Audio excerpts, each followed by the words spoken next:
ಎಲ್ಲರಿಗೂ ನಮಸ್ಕಾರ. ನಾನು ನಿಮ್ಮ ಡಿವಿಜಿ ವಾಯ್ಸ್ ಕರಿಯಪ್ಪ. ಇವತ್ತಿನ ವಿಚಾರ ಏನಪ್ಪಾ ಅಂತ ಹೇಳಿದ್ರೆ, ನಾನು ಒಂದು ತಾಲೂಕಿಗೆ ಎಂಟ್ರಿ ಕೊಟ್ಟಿದ್ದೆ.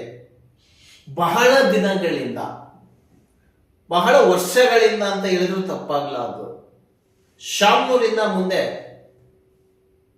ಶೆಟ್ರು ಡಾಬಾ ಅಂತ ಬರುತ್ತೆ. ಅಂದ್ರೆ ಅಸೆಂಬ್ಲಿ ಡಾಬಾ, ಶೆಟ್ರು ಡಾಬಾ, ದುರ್ಗಾ ಡಾಬಾ ಅಂತ ಬರುತ್ತೆ. ಶಾಮನೂರಿನ main road, Shamanur to Malebennur main road. ಇಲ್ಲಿ ಏನು ಪಕ್ಕದಲ್ಲಿ ಕಾಣ್ತಾ ಇದೆಯಲ್ಲ ಈ ರೋಡು, ಈ ರೋಡಲ್ಲಿ ಯಾರಾದ್ರೂ ಮನುಷ್ಯರು ಓಡಾಡಕ್ಕಾಗತ್ತೇನ್ರಿ?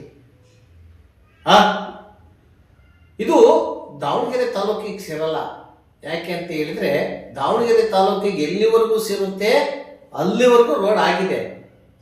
ಅಲ್ಲಿಂದ ಏನು ಮಡ್ ರೋಡ್ ಬರುತ್ತೆ ಅಥವಾ ಇನ್ನೊಂದು ರೋಡ್, ಒಂದ್ ಸೈಡ್ ರೋಡ್ ಮಾಡಿದ್ದಾರೆ, ಇನ್ನೊಂದ್ ಸೈಡ್ ಫುಲ್ ಬಿದ್ದೋಗಿದೆ. ಅಲ್ಲಿ ಏನಾದ್ರೂ ವೆಹಿಕಲ್ಗಳು ಕೆಳ ಬಿದ್ದು ಅಂತಂದ್ರೆ ಮೇಲೆ ಎದ್ದಲ್ಲ ಮಾತೇ ಇಲ್ಲ. ಯಾಕಂದ್ರೆ ಸಿಮೆಂಟ್ ರೋಡ್ ನೋಡಿ, ಮೊದಲೆಲ್ಲ ಡಾಂಬರ್ ರೋಡ್ ಇದ್ವು, ಸ್ವಲ್ಪ ಕೆತ್ತಿದ್ವು, ಗಾಯ ಆಗ್ತಿದ್ವು, ಸಣ್ಣ ಪುಟ್ಟ. ಇದು ವಾಸ್ತವ್ಯ.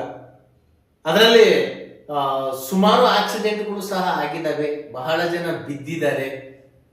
ಬಿದ್ದವನ್ನೆಲ್ಲ ಏನ್ ತೋರ್ಸಕ್ಕಾಗುತ್ತೆ ಹೇಳಿ ಪಾಪ. ನಮ್ಮವು ನ್ಯಾಷನಲ್ ಮೀಡಿಯಾಗಳು ಗೊತ್ತಲ್ಲ ನಿಮಗೆಲ್ಲರಿಗೂ ಯಾವ ರೀತಿ ಇದಾವೆ ಅಂತ. ಇಲ್ಲಿ ನಾನು ಇದು ನೇರವಾಗಿ ಹೇಳಕ್ ಬಂದಿರ್ತಕ್ಕಂಥದ್ದು ಏನಪ್ಪಾ ಅಂತ ಹೇಳಿದ್ರೆ, ಇವತ್ತೇನು ಶಾಮನೂರು ಶಿವಶಂಕರಪ್ಪರ ಬಗ್ಗೆ, ಎಸ್ ಮಲ್ಲಣ್ಣನವ್ರ ಬಗ್ಗೆ, ಶಾಮನೂರು ಕುಟುಂಬದವ್ರ ಬಗ್ಗೆ, ಕಾಂಗ್ರೆಸ್ ಲೀಡರ್ಗಳ ಬಗ್ಗೆ ಕ್ಯಾಕರಿಸಿ ತೂ ದಿನ ಜನ್ಮಕ್ಕೆ ನಿಮ್ದು ಅದು ಇದು ಅಂತ ಘಂಟಾಘೋಷವಾಗಿ ಮಾತಾಡ್ತಾ ಇದೆಯಲ್ಲಪ್ಪ BP Harish, MLA BP Harish.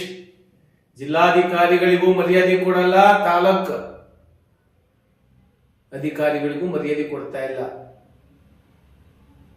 Davanagere ಜಿಲ್ಲಾ ವರಿಷ್ಠಾಧಿಕಾರಿಗಳಿಗೂ ಮರ್ಯಾದೆ ಕೊಡ್ತಾ ಇಲ್ಲ.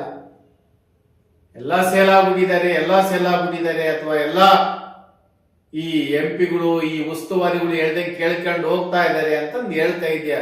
ನಿನ್ನ ಕ್ಷೇತ್ರದ ರೋಡಿನ ಹಣೆ ಮರ, ಇದಕ್ಕೇನ್ ಹೇಳ್ತೀಯ? ಮೆಟ್ಲಕಟ್ಟೆಯಿಂದ ಜೆರೆಕಟ್ಟೆವರೆಗೂ ಆ ರೋಡಲ್ಲಿ ಯಾರಾದ್ರೂ ಮನುಷ್ಯರು ಅಡ್ಡಾಡಕ್ಕಾಗುತ್ತಾ? ಮಾತೆಂದಿದ್ರೆ ಅಭಿವೃದ್ಧಿ ಎಲ್ಲಿ ಏನ್ ಮಾಡಿದೀಯ ಅಭಿವೃದ್ಧಿ? ಹರಿಹರದಲ್ಲಿ 4 ರೋಡ್ ಬರ್ತಾವ. 4 ರೋಡ್ ಮಾಡ್ಲಿಕ್ಕೆ ನಿಮಗೆ 40 ವರ್ಷ ಬೇಕಾಗಿತ್ತ?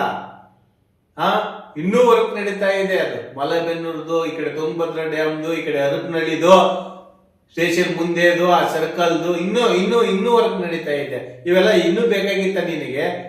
ಎಷ್ಟು ವರ್ಷ ಆಯ್ತು? ನೀನು ಎಷ್ಟು ವರ್ಷದಿಂದ ಗೆಲ್ತಾ ಇದೀಯ ಅಲ್ಲಿ? ಎಷ್ಟನೇ ಬಾರಿ MLA ನೀನು? ತೀಟುಗಳು ತೀರಿಸ್ಕೊಳ್ಳೋದು ಬಿಡ್ರಿ. ಜನರಿಗೆ ಬುದ್ಧಿ ಬಂದಿದೆ. ಯಾರು ಕೆಲಸ ಮಾಡ್ತಾರೆ, ಯಾರು ಕೆಲಸ ಮಾಡಲ್ಲ, ಯಾರು ಕಳ್ರು, ಯಾರು ಸುಳ್ರು, ಯಾರು ಮೊಳ್ರು ಎಲ್ಲ ತಿಳ್ಕೊಂಡ್ಬಿಟ್ಟಿದ್ದಾರೆ.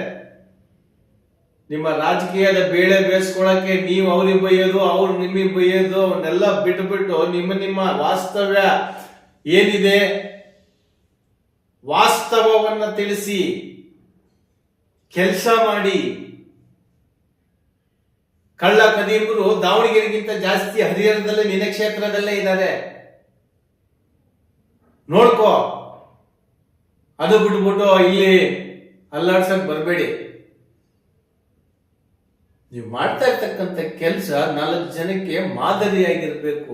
ಏಕವಚನದಾಗೆ ಉಸ್ತುವಾರಿ ಸಚಿವರನ್ನು ಬೈತೀರಾ, ಏಕವಚನದಾಗಿ MP ಅವ್ರನ್ನ ಬೈತೀರಾ. ಯಶವಂತರಾವ್ ಜಾಧವ್ ಅವರೇ, ನೀವು ಸೀನಿಯರ್ ಇದ್ದೀರಿ, ಶಿವಶಂಕರಪ್ಪನವರ ಜೊತೆ ಒಡನಾಟ ಇಟ್ಕೊಂಡಂತವ್ರು.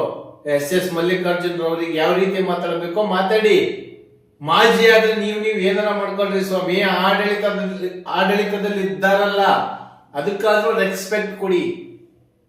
ನೀವು ವೈಯಕ್ತಿಕವಾಗಿ ಎಷ್ಟಾದ್ರೂ ಜಗಳ ಮಾಡ್ಕೊಳ್ರಿ. ಪಕ್ಷದಲ್ಲಿರ್ತಕ್ಕಂಥ ಕಾರ್ಯಕರ್ತರಿಗೂ ಇವನ್ನೇ ಕಲಿಸ್ಬಿಡ್ತೀರಾ ನೀವು? ದಯವಿಟ್ಟು ಏನೇ ಆಗ್ಲಿ, ನೀವು ಪರ್ಸನಲಿ ಏನಾದ್ರೂ ಮಾಡ್ಕೊಳ್ರಿ.